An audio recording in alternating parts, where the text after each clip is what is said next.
तो स्वागत है आप सबका आज के हमारे इस वीडियो में। आज का वीडियो हमारा लेक्चर नंबर 7 होने वाला है accountancy chapter number 2 of class 11th यानी क्लास 11th के अकाउंट का चैप्टर नंबर 2 जो कि है हमारा रिकॉर्डिंग ऑफ बिजनेस ट्रांजैक्शंस। इस वीडियो में हम बात करने वाले हमारे कैश बुक के बारे में, उसके क्या क्या फीचर्स होते हैं, types of cash book, and साथ ही साथ हमारा एक टॉपिक आता है कैश बुक के अंदर पेटी कैश बुक, उसके बारे में हम बात करेंगे। साथ ही साथ हम इसी वीडियो में 3 से 4 क्वेश्चन की प्रैक्टिस करने वाले हैं at the end of the video. So आप उसको मिस मत करना, बिकॉज उससे क्या होता है आपको एक कॉन्फिडेंस भी आ जाता है एंड अगर कोई भी डाउट रहता है तो वो अपने आप ही क्लियर हो जाता है। आगे बढ़ने से पहले आप सबसे रिक्वेस्ट है कि जल्द से जल्द इस चैनल को सब्सक्राइब कर दीजिए, अपने दोस्तों के साथ शेयर करिए, अपने फैमिली के साथ। अगर कोई क्लास 12th में भी है कॉमर्स के तो उसको भी ये चैनल रिकमेंड आप कर सकते हैं, because class 11th and class 12th दोनों के लिए वीडियोस मेरी रेगुलरली आती रहेंगी। एंड हम 100 सब्सक्राइबर्स के बहुत ज़्यादा करीब हैं। So by the end of this month आप सबसे रिक्वेस्ट है कि 100 सब्सक्राइबर्स करवा दीजिए। अब बढ़ते हैं हमारे आज के फर्स्ट टॉपिक की ओर, जो कि होने वाला है हमारा what is a cash book.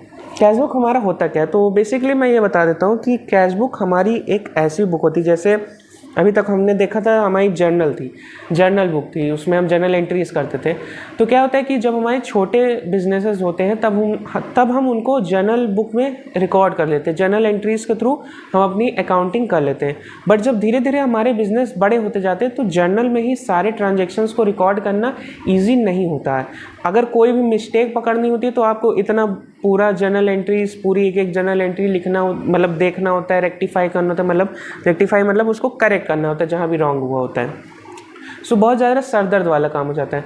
तो उसलिए हमने क्या किया, हमने नहीं मतलब कि जैसे हम ये अकाउंट्स बनाया तो उन्होंने क्या किया कि कैश बुक नाम का एक बुक बना दिया। उसमें क्या होता है, जैसा कि इसका नाम कहता है कैश बुक, तो उसमें कैश बुक में केवल कैश रिलेटेड ट्रांजैक्शंस ही आते हैं। अब कैश रिलेटेड ट्रांजैक्शन ज़रूरी नहीं है कि जो करेंसी होती है उसी में हो। कैश रिलेटेड में इससे ये मतलब है कि जिस समय ट्रांजैक्शन हो रहा है उसी समय वो ट्रांजैक्शन कंप्लीट हो रहा है। मान लीजिए आप शॉप पे जाते हैं, कोई कोल्ड ड्रिंक पीने जा रहे हैं, आपने कोल्ड ड्रिंक लिया, पिया, तुरंत पैसा दिया, ये होता है कैश ट्रांजैक्शन। अब इसमें क्रेडिट ट्रांजैक्शन नहीं आते, यानी कि उधारी वाले चीज़ें नहीं आती, नगद वाला सामान आता है। एंड कैश ट्रांजैक्शन से ये मतलब है केवल कैश ही नहीं आएगा, इसमें बैंक का ट्रांजैक्शंस भी हम ले सकते हैं, बिकॉज आज के टाइम पे मॉडर्न डे है, डिजिटल ज़माना है। यहाँ पे क्या होता है आप छोटी से छोटी चीज़ भी 5 रुपये के लिए भी आप डिजिटल पेमेंट कर देते हैं, यूपीआई का इस्तेमाल कर लेते हैं। तो इस वजह से यहाँ पे हम बैंक ट्रांजैक्शंस, कैश ट्रांजैक्शंस दोनों का इस्तेमाल करने वाले, बट ध्यान ये रखना है क्रेडिट नहीं होना चाहिए।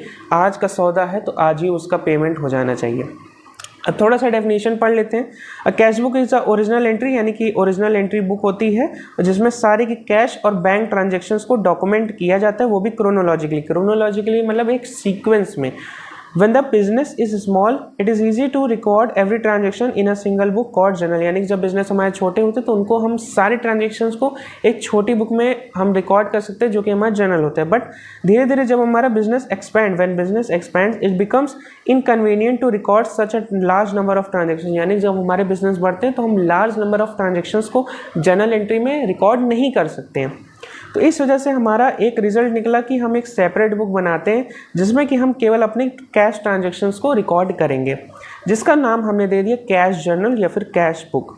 तो ये था हमारे कैश बुक पीछे की हिस्ट्री कि कैश बुक क्या होता है, क्यों बनता है। अब हम बात करते हैं इसके कुछ फीचर्स के बारे में कि इसमें क्या होने वाला है। मेन फीचर्स क्या है इसके, all cash receipts are transfer to the debit side. यानी कि जो हमारे डेबिट साइड होता है एक अकाउंट का जो डेबिट साइड होता है, आज तक जैसे हमने पढ़ा था debit the receiver, credit the giver, तो मतलब वहाँ पे क्या होता था कि डेबिट क्रेडिट का मामला था। तो इसमें कैश बुक में क्या होता है, इसका अलग रूल्स है। एक प्रकार का आप इसका रूल कह सकते हैं कि जितने भी कैश रिसीट्स हैं, अब कैश रिसीट्स मतलब कि जैसे हमें किसी चीज़ का कमीशन मिल रहा है, हमने कोई चीज़ करा, तो मतलब रिसीट्स का सिंपल मतलब मैं बता दूं तो आपको पैसा आ रहा है, इनकम एक तरह की हो रही है, और वहाँ उसको क्या करेंगे हम डेबिट कर देंगे। जब हमारे पास कैश इनकम होगी मतलब कैश रिसीट्स होगी तो हम उसको डेबिट करेंगे, और जब हम कैश में ही खर्चा कर रहे हैं while payments are recorded on the credit side, यानी कि जब हमारे खर्चे हो रहे हैं तो क्रेडिट साइड में लिखेंगे, अगर पैसा आ रहा है तो डेबिट साइड में लिखेंगे। आई नो आपने अगर जर्नल एंट्री के बाद इसको कर रहे होगे तो थोड़ा सा कन्फ्यूजन लगेगा कि अरे ऐसे कैसे हो रहा है, बट यहाँ पे वो नहीं है, इसका रूल अलग है।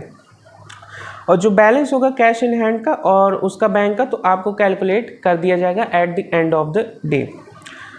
As a result cash book allows the business to know the balance of cash in hand and at the bank, यानी कि इसको बनाने से क्या होता है, जो हमारा बैलेंस आता है एट द एंड जब आप कैश बुक क्लोज करते हैं तो इसमें जो बैलेंस आता है इससे हमें पता चल जाता है कि हमारे हाथ में कितना कैश है और हमारे बैंक अकाउंट में कितना कैश अवेलेबल है at any time of the year, यानी कि साल भर में किसी भी टाइम पे आप चेक कर सकते हैं कि कब हमारा बैलेंस कितना है, cash in hand and cash at bank.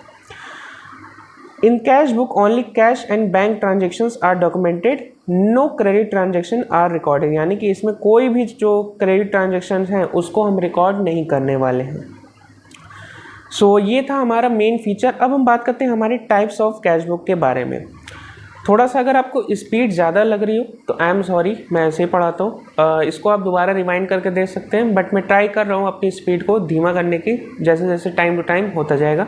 But आप अभी 11th क्लास में आ गए तो आप इस स्पीड पे आपको समझ आ जाना चाहिए। टाइप ऑफ कैश बुक क्या होता है? फर्स्ट हमारा सिंपल कैश बुक या फिर सिंगल कॉलम कैश बुक।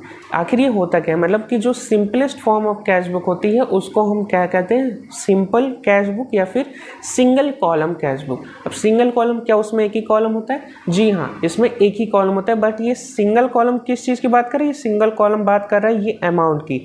इसमें जो ये आपको अमाउंट का कॉलम दिख रहा है ये आपका सिंगल की बात यहाँ पे कर रहा है। अब ये सिंगल क्यों है? क्या इसमें डबल भी होने वाला है, क्या उससे ज़्यादा भी होने वाला है? जी हाँ होने वाले, बट हम उसको अभी आगे जानेंगे। अभी के लिए ये सिंगल कॉलम कैश बुक क्या होती है? The left hand side of the cash book is called debit side, यानी कि ये इसका पार्टीशन है, ये जो साइड है इसको हम क्या कहते हैं? ये डेबिट साइड कहते हैं। ये आप देख सकते हैं DR डॉट लिखा है, यानी कि डेबिट साइड ही होती है। And it records cash receipts, यहाँ पे जो कैश रिसीट्स है वो इस साइड आएगी, डेबिट साइड आएगी। And right hand side of the cash book is called credit side, यानी कि आपको ये जो साइड दिख रही है ये आपकी क्रेडिट साइड होती है। एंड इसमें हम कैश पेमेंट्स को रिकॉर्ड करते हैं। सो आगे बढ़ने से पहले अभी हमने ये कॉन्सेप्ट जान लिया, अब हम इसका एक क्वेश्चन ट्राई करेंगे। बट इससे क्या होगा, क्वेश्चन सॉल्व करने से क्या होगा, क्वेश्चन सॉल्व करेंगे फिर हम एक बार कॉन्सेप्ट पढ़ेंगे तो उससे क्या होगा, आपको एक कॉन्फिडेंस आ जाएगा। बट लेकिन आप सबसे बात ये कहनी है कि क्वेश्चन आगे बढ़ने से पहले अब सबसे रिक्वेस्ट, अगर आप यहाँ तक ये वीडियो देख रहे हैं तो मुझे इतना श्योर हो कि आपको ये वीडियो पसंद आ रहा है, तभी आप ये अभी 7 मिनट हो सकते हैं, 7 मिनट तक आप ये वीडियो देख रहे हैं। सो यहाँ तक अगर आप देख रहे हैं तो थैंक यू सो मच। इस चैनल को सब्सक्राइब कर लीजिए, बिकॉज मुझे सही में इसकी बहुत ज़्यादा ज़रूरत है। Free of cost education provide कर रहा हूँ, बहुत ज़्यादा मेहनत भी लगती है। एंड यही एक चीज़ मैं आप सबसे मांग लूँ, केवल लाइक कर दीजिए। एंड अगर कोई भी डाउट है या फिर आपको कोई क्वेश्चन है या फिर कोई भी फीडबैक है, सजेशन है, किसी टॉपिक पे वीडियो चाहिए तो आप कमेंट बॉक्स में कमेंट कर सकते हैं। अब हम बात करते हैं हमारा सिंपल कैश बुक का एक इलस्ट्रेशन के बारे में। In the cash book of MS Paramjeet enterprises for the month of June 2022 record the following transactions, यानी कि हमारे पास ये कुछ ट्रांजेक्शन्स दिए हुए हैं जून मंथ के, इसको हमें कैश बुक में रिकॉर्ड करना है। तो कैसे रिकॉर्ड करेंगे? सबसे पहले ट्रांजेक्शन है हमारा बैलेंस का, कैश इन हैंड 45,000, यानी कि 1 जून यानी कि जून मंथ के स्टार्टिंग में हमारे पास हाथ में 45,000 कैश था। सो हम सोल्यूशन देखते हैं। इन द बुक्स ऑफ, इसको हम ऐसे रिकॉर्ड करते हैं, in the books of MS Paramjeet, sorry थोड़ा सा कन्फ्यूजन हो रहा है नाम में, परमजीत एंटरप्राइजेस, और कैश बुक की हेडिंग डालेंगे। ये इसका कुछ ऐसे परफॉर्मा हो जाता है, हम एक लाइन खींचेंगे, एक इधर खींचेंगे, ये डेट का कॉलम हो गया, ये पर्टिकुलर्स हो गया, ये GF हो गया। GF क्या होता है? हमारा जर्नल फोलियो के नाम से कहलाता है। इसमें जनरली अभी आपको कोई मतलब नहीं है इसको भरने का, यहाँ पे अभी आपको क्लास 11th या फिर मे बी 12th में भी आप इसको भरने के लिए नहीं आएगा, बट आगे चल के इसका काम आता है। सो इसको बनाना ज़रूरी है, ऑल्दो इसको आप जितना छोटा रख सकते हो उतना छोटा रखिए, बस यहाँ पे इतना गैप दीजिएगा जिसमें आप JF लिख पाएँ, उससे ज़्यादा गैप देने की ज़रूरत इसमें नहीं है। उसके बाद सेम जैसे इधर बनाया, सेम इस साइड भी बना देना है और यहाँ पे DR लिख देना है, यानी कि आपकी डेबिट साइड हो गई ये साइड, और ये साइड जो आपकी है ये आपकी क्रेडिट साइड हो गई। तो सबसे पहले हमारा क्या है, कैश इन हैंड 45,000 है, तो हम इसमें बैलेंस लिख देंगे। जून 1 का डेबिट बैलेंस हमारा दिया हुआ है। So debit balance to balance BD 45,000, यानी कि डेबिट बैलेंस क्यों हम इस साइड क्यों लिख रहे हैं, इधर क्यों नहीं लिख रहे हैं? इस साइड हम इसलिए लिख रहे हैं क्योंकि हमारे डेबिट में कैश रिसीट्स आती, कैश रिसीट्स यानी कि हमारे पास पैसा आ रहा है। तो जब पैसा आ रहा है, हमारे पास ज़्यादा पैसा आया है, पैसा बचा हुआ है, तभी तो हमारे कैश ऑन हैंड है। अगर वो कैश ऑन हैंड नहीं होता तो यहाँ पे क्रेडिट कैसे आ सकता है भाई, मतलब आप उधारी पे रिकॉर्ड करें और उधारी हम इस पर रिकॉर्ड करते नहीं है, तो इस वजह से कैश इन हैंड हमारे डेबिट साइड में आता है। जून 1 टू बैलेंस बीडी, बीडी यानी बिगनिंग डेट भी आप लिख सकते हैं या फिर ब्रॉड डाउन, जो भी बहुत सारी चीज़ें बोल जाती हैं। बीडी 45,000, ये वो बीडी नहीं है, ये BD है, हाँ कन्फ्यूजन में ना रहना। उसके बाद है हमारा जून 5 को commission received in cash for 8,000 with CGST and SGST 6% each.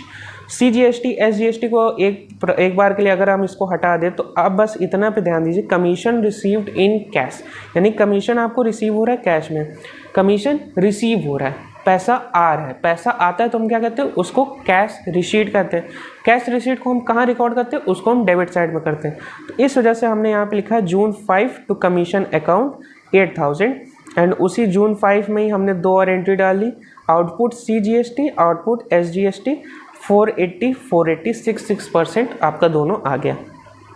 जून 10 को क्या है, rent paid for, rent paid लिखा है यहाँ, ना कि रिसीव्ड लिखा है, यहाँ पे रिसीव था, ये पेड है, यानी कि हमने रेंट दिया है। मान लीजिए हमारी जहाँ पे शॉप है और वहाँ पे रेंट देते हैं, जो भी हमारा लैंड लॉर्ड है उसको हमने रेंट दिया विथ CGST SGST 6% ईच। उसी के साथ जून 10 जैसे हमने प्रीवियसली किया था, ये पैसा आ रहा तो डेबिट साइड, पैसा जा रहा है credit side. By rent account 7,000 rupees and हमने उसमें GST भी दोनों डाल दिया, CGST एंड SGST। जून 13 क्या है, goods sold for cash 13,000 plus CGST SGST 6% each, यानी कि गुड्स सोल्ड हुआ है। गुड्स सोल्ड हुआ है तो यहाँ पे क्या होता है, हमने गुड्स बेचा है, बेचने के बदले हमें क्या मिलता है, कंसिडरेशन मिलता है। क्या मिलता है हमें, कैश मिलता है। हमने गुड्स बेचा, सामान बेचा, पैसा आया, तो इस वजह से टू सेल्स अकाउंट, यहाँ पे टू लिखना शायद भूल गया, सो यहाँ पे टू सेल्स अकाउंट 30,000 और 6% इसमें CGST SGST हमने रिकॉर्ड कर लिया, हमारे पास पैसा आ रहा है। जून 21 को goods purchased for cash 9,000 plus CGST SGST 6% each, यानी कि अब हमारे पास गुड आ रहा है तो उसका हम लिख देंगे बाई परचेज अकाउंट, यानी गुड्स आ रहे हैं हम पैसा दे रहे हैं, गुड्स आ रहा है पैसा जा रहा है, तो पैसा जा रहा है तो हम उसको पेमेंट साइड में लिखेंगे, पेमेंट साइड हमारी क्रेडिट साइड होती है। तो इस वजह से by payment account 9,000 CGST SGST हमारा 6% वो आ गया। अब जून 13 को क्या है, हमारा सैलरीज पेड, इसमें GST वगैरह कुछ नहीं है, GST वगैरह, तो इस वजह से सैलरीज पेड हमारा सीधे सीधे आ जाएगा बाई सैलरीज अकाउंट 7,000 हमारा आ गया। और साथ ही साथ हमारा जून 30 को हमारा बैलेंस आ जाता है 43,600, हमारा क्लोजिंग बैलेंस यहाँ पे आ जाता है। अब ये जो 43,600 है ये क्या है कि मतलब हमारा जो इनकम है वो ज़्यादा है और खर्चे कम है, इस वजह से हमारे पास एडिशनल कैश बचा हुआ है। तो यही 43,000 दूसरे मंथ का, यानी कि जब जून के बाद जुलाई का जब हम बनाएंगे तो उसका ये ओपनिंग बैलेंस यहाँ पे आ जाएगा, जैसे कि लिखा जुलाई 1 टू बैलेंस BD 43,600। ऑल्दो जब आप एग्ज़ाम में लिखेंगे या फिर अपने कॉपी में लिखेंगे, मतलब नोट्स में आप ऐसे लिख सकते हैं अंडरस्टैंडिंग के लिए, कॉन्सेप्ट के लिए, बट जब आप एग्ज़ाम में लिखेंगे तो आपको बस इतना ही लिखना है यहाँ तक का, बस ये टोटल करके आपको छोड़ देना है। यहाँ पे ये जो चीज़ है ये चीज़ आपको एग्ज़ाम में नहीं लिखनी, यहाँ तक अगर आप लिखेंगे तब भी आपको मार्क्स फुल मिलेंगे। अब हम second type of cash book के बारे में बात करने वाले हैं, जो कि हमारा होने वाला है डबल कॉलम कैश बुक या फिर 2 कॉलम कैश बुक, यानी कि अभी तक हमने बात की थी सिंगल कॉलम के लिए, अब हम बात करेंगे हमारा डबल कॉलम कैश बुक के लिए। For a double column cash book और 2 column cash book there are 2 columns to record amount on both side, यानी कि हमारे पास 2 कॉलम्स होते हैं अमाउंट्स के। 1 column is to record transaction related to cash, यानी कि अब हम क्या करने वाले, अभी तक हम केवल अमाउंट यानी कैश की बात कर रहे थे, ये हम नहीं देख रहे थे कि हमारा बैंक से पैसा जा रहा है या फिर हाथ से पैसा जा रहा है, तो हम यहाँ पे बैंक के बारे में मतलब कैश का बात कर रहे थे। अब क्या होगा, 2 अमाउंट के सीधे सीधे मैं दिखाई देता हूँ, जैसे कि अब आप देख सकते हैं यहाँ पे पहले हमारा 1 अमाउंट का बैलेंस होता था, अब यहाँ पे 2 हो गए, एक कैश का है एक बैंक का, यानी कि अब आप अपना कैश का बैलेंस अलग दिखाएंगे, बैंक बैलेंस अलग दिखाएंगे। 1 column is to record related to cash book, transaction related to cash book, and another column records transaction related to banks, यानी कि अब जो दूसरा कॉलम है उसमें बैंक ट्रांजेक्शन लिखेंगे, पहला कॉलम के लिए हम कैश ट्रांजेक्शन लिखेंगे। A two column cash book is prepared when both cash and bank transactions happen in the business। यानी कि टू कॉलम हम तभी बनाएंगे जब हम ऑनलाइन भी ट्रांजेक्शन्स करते हो अपने बिजनेस से रिलेटेड और हम कैश में भी ट्रांजेक्शन करते हो अपने बिजनेस से रिलेटेड, तभी हम टू कॉलम कैश बुक बनाएंगे। अगर हम केवल कैश में ही अपना बिजनेस करते हैं तो हमें टू कॉलम बनाने की ज़रूरत नहीं है, सिंगल कॉलम से हमारा काम हो जाएगा। इसका ये परफॉर्मा है, date, particulars, JF journal folio, cash amount, bank amount. फिर उसके बाद हमारा क्रेडिट साइड इधर है, इधर डेबिट साइड है, date, particulars, JF, cash. So अब हम बात करने वाले हैं हमारा नेक्स्ट टॉपिक जो कि हमारा होने वाला है पेटी कैश बुक। अब पेटी कैश बुक हमारा क्या होता है? द टर्म पेटी is taken from the French word petit, जिसका मतलब होता है स्मॉल, यानी कि पेटी कैश बुक का मतलब होता है small cash book. In every sort of business a number of small payments are done on regular basis, as such transportation, refreshment, cartage, postage, stationery and so on। यानी कि हमारे डे टू डे जो business के transactions होते हैं उसमें जो बड़े बड़े बिजनेस होते हैं तो उसमें कुछ छोटे छोटे खर्चे होते हैं, जैसे कि शाम की चाय हो गई, उसके साथ बिस्किट ले लिया, या फिर डेली का आने जाने का खर्चा, ट्रांसपोर्टेशन का, या फिर ऐसी कुछ जो चीज़ें जो ऐसे खर्चे जो डेली बेसिस पे हो रहे, डे टू डे, मतलब वो उनका होना डेली होता ही रहता है। तो petty cashiers are assigned the task of making small payments and recording them in separate book called petty cash book. यानी कि पेटी कैशियर्स यानी कि जो छोटे कैशियर्स होते हैं, मतलब कि उनका हाइट या फिर एज छोटा नहीं होता, उनका नाम ही है ये पेटी कैशियर्स। उनको क्या किया जाता है कि एक अलग से बुक बनाने के लिए दिया जाता है, उनको हम कुछ पैसा दे देते हैं। अब फॉर एग्जांपल हम यहाँ पे जेठालाल एंड नट्टू काका जो तारक मेहता का उल्टा चश्मा के, उनकी स्टोरी हम समझते हैं। मान लीजिए जैसे आप देखते हैं कि कस्टमर कोई आता है तो चाय या फिर जूस या फिर मिल्क शेक जो होता है उसको नट्टू काका लेके आके देते हैं कि सेठ जी आप भी ले लीजिए, एंड साथ ही साथ जो कस्टमर है उसको भी दे देते हैं। तो यहाँ पर हमारा क्या होने वाला है कि जो छोटे छोटे खर्चे हैं उसको नट्टू काका डेली अपना रिकॉर्ड कर लेते हैं। उसके बाद जो मंथली में है उसमें आप दिखा देते हैं मेन कैश बुक में कि हमारा टोटली छोटे जो एक्सपेंसेस हैं वो इतने हुए हैं। तो इसमें क्या होता है कि जो मेन कैशियर है वो रिकॉर्ड्स ऑल दीज पेटी payments in the main cash book. यानी कि अगर मेन जो कैशियर अगर जेठालाल साले इन सारे ट्रांजेक्शन्स को, छोटे छोटे ट्रांजेक्शन्स को कैश बुक में लिखेगा, he will be burden with the work and the cash book will also become voluminous. यानी कि ये जो कैश बुक है अगर हम इसमें डेली का छोटा छोटा लिखते जाएंगे कि जूस आया, जूस फिर गया, मिल्क शेक आया, चाय आया, या फिर ऑटो का खर्चा दिया, तो ऐसे ऐसे डेली करते रहेंगे तो कैश बुक जो है हमारी भर जाएगी। जिस वजह से वो क्या करते हैं कि नट्टू काका को कुछ पैसा दे देते हैं, महीने का 50,000 दे दिया और कहा कि आप इसका हिसाब देख के रखे रहना, मैं eight the end of the month जितना भी पैसा खर्चा हुआ रहेगा उसको मेन में एक सिंगल एंट्री डाल के उसको ट्रांसफ़र में कर लूँगा। सो वो कैसे होता है इसका अभी मैं क्वेश्चन से और डिटेल में समझते हैं। तो इसमें क्या हुआ कि हमें एक प्रिपेयर करना है सिंपल पेटी कैश बुक। अभी के लिए आप सिंपल ही जानिए। सो अक्टूबर मंथ का है हमारा, अक्टूबर 2022 का। तो इसमें क्या हुआ, receive from main cashier for पेटी कैश बुक कैश, यानी कि हमारे जेठालाल जी से नट्टू काका को 4,000 रुपये। यहाँ पे मैं कहना चाहूँगा यहाँ 4 की जगह आप इसको थोड़ा सा यहाँ पे 1 मिनट, यहाँ पे एक्चुअली 4 नहीं आएगा, यहाँ पे 8,000 आना चाहिए।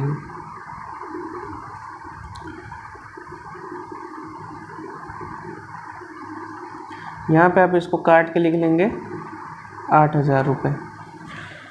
हाँ अब ठीक है। सो यहाँ पे क्या हुआ, रिसीव्ड फ्रॉम मेन कैशियर, यानी कि जेठालाल जी ने नट्टू काका को 8,000 रुपये दिया कि आप छोटे मोटे खर्चे इससे निकाल के अपना रिकॉर्ड कर लेना, अपना अलग से, मेरे मेन कैश बुक में नहीं रिकॉर्ड करना। सो यहाँ पे हमारा ये आ गया हमारा पेटी कैश बुक का एक तरह का परफॉर्मा कह सकते हैं, फॉर्मेट कह सकते हैं। यहाँ पे हम लिखते हैं अमाउंट रिसीव्ड, फिर उसके बाद CB फोलियो, फिर हम लिखते हैं डेट, फिर पर्टिकुलर्स, फिर V नंबर या फिर आप इसको वाउचर नंबर भी कह सकते हैं। देन होता है हमारा amount paid, amount received, amount paid, इसमें कंफ्यूज नहीं होने। अमाउंट रिसीव्ड कौन देगा, यहाँ पे जेठालाल देंगे। अमाउंट पेड, पे कौन कर रहा है, हमारे नट्टू काका पे कर रहे हैं। सो यहाँ पे 8,000 अमाउंट रिसीव का एंट्री डाल दिया अक्टूबर 1 को टू कैश अकाउंट। अब यहाँ पे इसलिए नहीं डालेंगे क्योंकि ये पेड का अकाउंट है, यहाँ पे रिसीव का है। अगर मंथ के बीच में अक्टूबर में और पैसा दे देते हैं तो उसको यहाँ पे हम लिख लेंगे, बट अगर नहीं देते हैं तो नहीं लिखेंगे। सो कैश अकाउंट 8,000 रुपये मिलता है इनको यहाँ पे। उसके बाद हमारा नेक्स्ट है October number 9 paid for taxi. Taxi के लिए इन्होंने 1,200 रुपये दिया। सो अक्टूबर 9 को डेट हमने डाल दी बाई ट्रैवलिंग एक्सपेंसेस अकाउंट 1,200 रुपये पेड। इसी तरीके से फॉर रिफ्रेशमेंट मतलब कह दिया कि चाय नाश्ता वगैरह कुछ हो गया ऐसे 1,120 रुपीज़, तो बाय रिफ्रेशमेंट अकाउंट 1,120 डाल दिया। उसी तरीके से स्टेशनरी का भी SGST CGST की तरह, तो स्टेशनरी का ये जो तीनों एंट्री है ये स्टेशनरी का आ गया हमारा। उसके बाद हमारा पेड फॉर टेलीफोन एक्सपेंसेस, फिर हमारा टेलीफोन का जो खर्चा है उसको भी हमने 1,400 डाल दिया। फिर उसके बाद हमारी ये GST भी आ गई। उसके बाद है हमारा पेड फॉर कार्टेजेस के भी हमने पेड कर लिया, उसकी एंट्री डाली। क्या कार्टेज वाला एंट्री नहीं डाला, एक तो मैं क्या बताऊं, मोए हो जा रहा है गाइस, माफ़ करना ज़रा। कार्टेज वाला एंट्री यहाँ पे रिकॉर्ड नहीं हो पाया, तो ऐसा हम करते हैं, इसको यहाँ पे काट ही देते हैं, बात ही ख़त्म। ना आपने कुछ देखा ना मैंने कुछ किया, ये ऐसे ही था पहले से। उसके बाद जो भी हमारा यहाँ पे जब आप टोटल करेंगे 8,000 में से इन सारे ट्रांजैक्शंस को माइनस करेंगे। उसके बाद जो भी बैलेंस हमारा यहाँ पे आएगा उसको आप लिख देंगे। बैलेंस लिखने के बाद यहाँ पे 8,000 लिखा टू बैलेंस CD यानी क्लोजिंग डेट क्रेडिट डाउन। यहाँ पे हमारा क्लोजिंग बैलेंस आ गया। अब इस क्लोजिंग बैलेंस को क्या करेंगे, हमारा जो नेक्स्ट मंथ है उसका बैलेंस ये हो जाएगा। अमाउंट रिसीव को भी हम यहाँ ला के यहाँ पे दोबारा 8,000 लिख देंगे एंड यहाँ पे भी हम दोबारा एक टोटल 8,000 लिख देंगे, यानी इस साइड भी 8,000 इस साइड भी 8,000 बाय द एंड, मतलब बैलेंस निकालने के बाद। उसके बाद हमारा जब हमारा नवंबर का आएगा, अक्टूबर के बाद नवंबर का आएगा, तो यहाँ पे टू बैलेंस BT यानी कि पिछले महीने का जो बैलेंस बचा है वो हमारा रहेगा 13/12। सो आई होप आपको ये जो कैश बुक का पूरा वीडियो है, ऑलरेडी 20 मिनट्स प्लस का वीडियो हो गया।